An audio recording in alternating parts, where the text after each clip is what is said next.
Ponguleti Srinivasa Reddy versus Puvvada Ajay గా ఖమ్మం రాజకీయం మరోసారి హిట్ ఎక్కింది. ఆత్మీయ సమ్మేళనంలో పువ్వాడ టార్గెట్ గా విమర్శనాస్త్రాలు సంధించారు పొంగులేటి. మంత్రి అజయ్ కూడా అదే రేంజ్ లో స్ట్రాంగ్ కౌంటర్లు ఇచ్చారండోయ్. పిట్టల దొరల మాటలకు భయపడే రకం తాను కాదని ధ్వజమెత్తారు.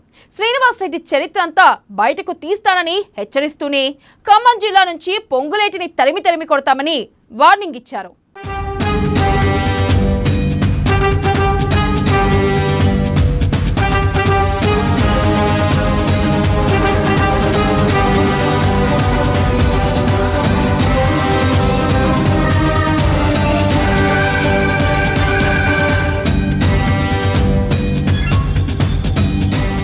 ఆసక్తిగా ఖమ్మం దంగల్. ఢీ అంటే ఢీ అంటున్న పొంగులేటి పువ్వాడ. ఆత్మీయ సమ్మేళనంలో పొంగులేటి హాట్ కామెంట్స్. శ్రీనివాసరెడ్డికి అజయ్ స్ట్రాంగ్ వార్నింగ్. ఒకరిపై ఒకరు ఓ రేంజ్ లో విమర్శలు.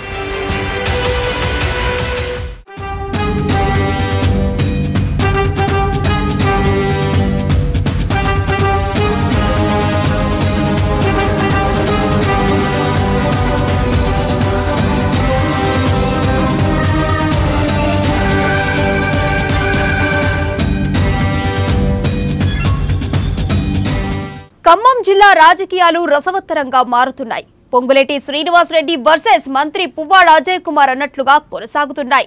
ఓ పక్క పొంగులేటి శ్రీనివాసరెడ్డి ఉమ్మడి ఖమ్మం జిల్లాలో ఒక్కటంటే ఒక్క సీటు కూడా రాకుండా చేస్తానని బీఆర్ఎస్ పార్టీ నాయకులను అసెంబ్లీ గేటు కూడా తాకనివ్వనని శపథం చేస్తూనే ఉన్నారు. ప్రస్తుత రాజకీయాల్లో పొంగులేటి శ్రీనివాసరెడ్డి పువ్వాడ అజయ్ కుమార్ తెలియని వాళ్ళు దాదాపుగా ఉండరు. ఒకప్పుడు కారు పార్టీలో ఒకే సీటులో ఈ ఇద్దరు లీడర్లు కూర్చొని ప్రయాణం చేశారు. ఇప్పుడు మాత్రం బస్తీ మే సవాల్ అంటున్నారు.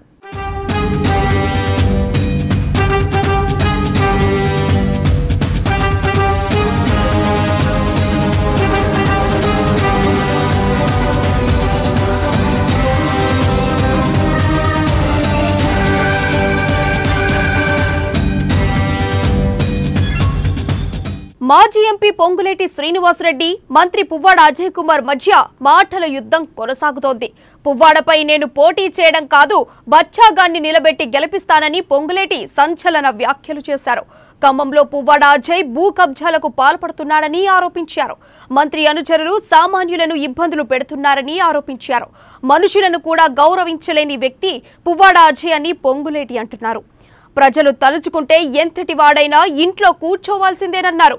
మంత్రి పువ్వాడను ఇంటికి పంపే రోజులు దగ్గరలోనే ఉన్నాయన్నారు. ఖమ్మం చుట్టూ ఉన్న మట్టి కొండలున్నాయో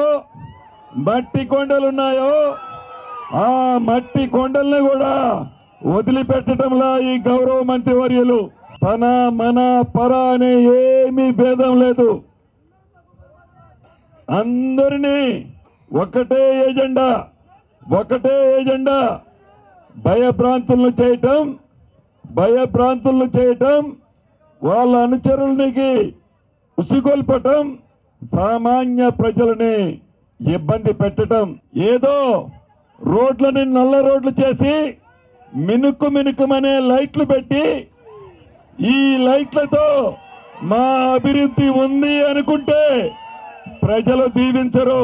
ప్రజా దీవిన ముందు ఎంత పుడింగ్ అయినా ఇంటికి పోయే రోజు పోవాల్సిందే. అయ్యా మంత్రివర్యులు, మిమ్మల్ని ఇంటికి పంపటానికి ఇంత పెద్ద నాయకులు ఎవరు అవసరం లేదు.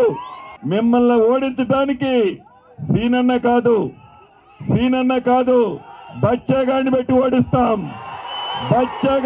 ఓడిస్తాం. ఏమండి ప్రజాప్రతినిధులు, నిద్ర పట్టట్లా మీకు? అప్పుడో ఏముంది, ముందుంది ముసళ్ళ పండుగ.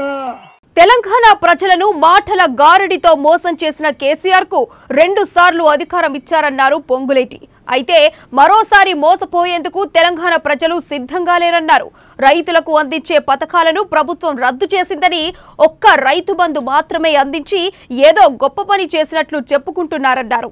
కేసీఆర్ కుటుంబానికి ఆదాయం వచ్చే వాటిపై దృష్టి ఉంటుందే తప్ప ప్రజా సమస్యలపై చిత్తశుద్ధి లేదని విమర్శించారు. ఇటువంటి సొల్లు మాటలతో మాయ మాటలతో ఎన్నికలు వచ్చినప్పుడు మంచి మంచి ఫోటోలు పేపర్లో ఫ్రంట్ పేజీలు యాడ్ రూపంలో వేసుకొని ప్రజలను మభ్యపెట్టి 2 సార్లు అధికారంలోకి వచ్చారు చంద్రశేఖరరావు గారు. మీ నిజాయితీ, మీ చిత్తశుద్ధి, మీ అహంకారం తెలంగాణ బిడ్డలు అంతా గమనించారు. పతనం స్టార్ట్ అయింది. ఈ పతనం ఎంత దూరానికి పోతుందో అప్పుడే మీకు తెలుస్తుంది. ఈ మధ్య చూస్తున్నాం, ఎప్పుడో రిటైర్డ్ అయిన వాళ్ళందరినీ ఎక్స్టెన్షన్లు ఇచ్చుకుంటా వాళ్ళనే అధికారులుగా కంటిన్యూ చేస్తున్నారు. అంటే ఈ తెలంగాణ రాష్ట్రంలో ఇంపోర్ట్ చేసుకున్న అధికారులు తప్పితే ఇంపోర్ట్ చేసుకుని రిటైర్డ్ అయ్యింది ఎప్పుడో అవుట్డేటెడ్ కేసుల్ని ఎన్ని సంవత్సరాలు పదవుల్లో వాళ్ళకి ఎక్స్టెన్షన్ ఇచ్చుకుంటూ పోతారు చంద్రశేఖరరావు గారు. నిన్నగాక మొన్న మన స్టేట్ కి సంబంధించిన కేడర్ గాడు కాదు సోమేష్ కుమార్ గారు ఎక్స్ సిఎస్, అది కూడా సుమారుగా 4 సంవత్సరాలు 3.5 సంవత్సరాలు చట్టానికి వ్యతిరేకంగా ఇక్కడ సీఎస్ గా ఉన్నాడు. దీంతో పొంగులేటికి కౌంటర్ ఇచ్చారు మంత్రి పువ్వాడ. పొంగులేటి డబ్బు బలంతో విర్రవీగుతున్నారని విమర్శించారు. ఏ పార్టీలోకి వెళ్లాలో తేల్చుకోలేని దుస్థితిలో పొంగులేటి ఉన్నారని ఎద్దేవా చేశారు. బీఆర్ఎస్ లో ఉంటూ సొంత పార్టీ నేతలనే ఓడించేందుకు కుట్ర చేశారని పువ్వాడ ఆరోపించారు.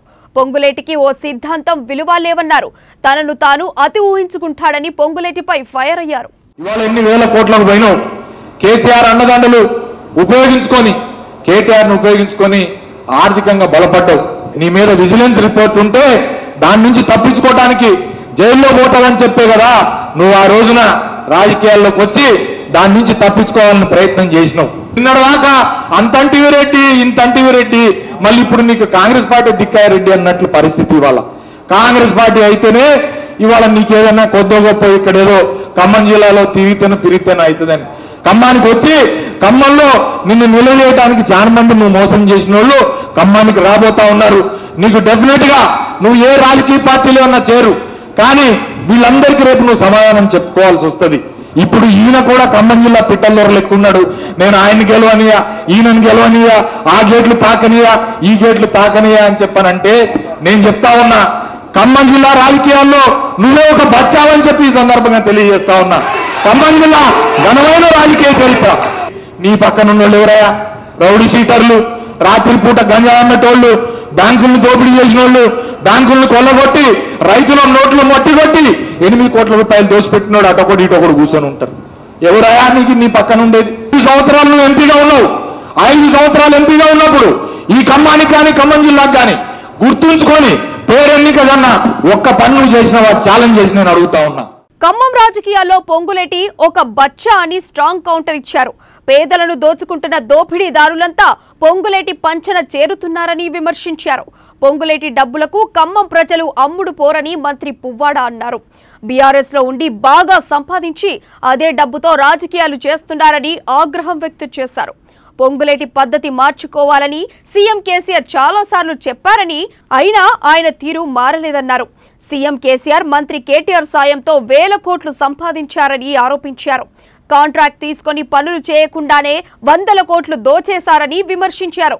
ఏ పార్టీలోకి చేరాలో తేల్చుకోలేక ఫ్రస్ట్రేషన్ లో బీఆర్ఎస్ ను విమర్శిస్తున్నారన్నారు. పొంగులేటి ఆత్మీయ సమావేశాల్లో జనం లేకపోవడంతో ఫ్రస్ట్రేషన్ లో ఇష్టం వచ్చినట్లు మాట్లాడుతున్నారన్నారు.